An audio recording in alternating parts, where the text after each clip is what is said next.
fin de semana largo y quiere saber en qué áreas se esperan precipitaciones para los próximos días. Ya nos acompaña nuestra meteoróloga Elena Tabragüe desde el Centro Nacional Ventana al Tiempo. Adelante, Elena, cuéntanos.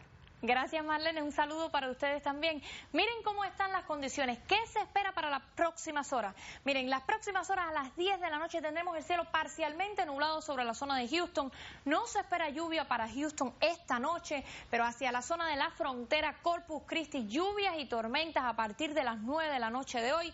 Para Houston, ¿qué se espera? Bueno, mañana regresará la lluvia para la zona de Houston. Tormentas que van a estar sobre Houston a partir de la 1 de la tarde de mañana domingo, las cuales se mantendrán durante la próxima semana. El lunes también vamos a tener tormentas, lluvia sobre gran parte de nuestra región, así que si usted está pensando viajar, piense en estas condiciones. Riesgo de tiempos severos mañana es mínimo sobre nuestra zona de Houston, hacia el norte, hacia Cole Station, las probabilidades es ligeras, más altas de que podamos tener tormentas severas. Sin embargo, ¿qué les recomiendo? Sigan toda la información en las próximas horas. Y miren, si usted está pensando viajar sobre el estado, ¿cómo estarán las condiciones?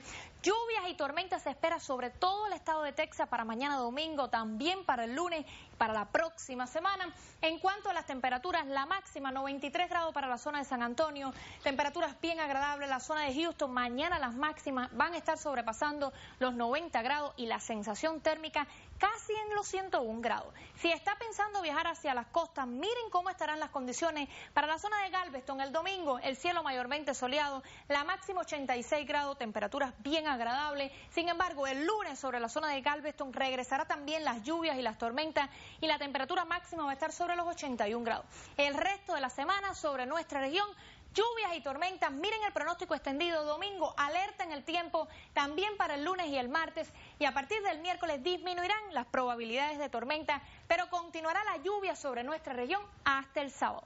Como siempre, un placer informarles sobre las condiciones del tiempo y espero que pasen una excelente tarde. Nos vemos mañana.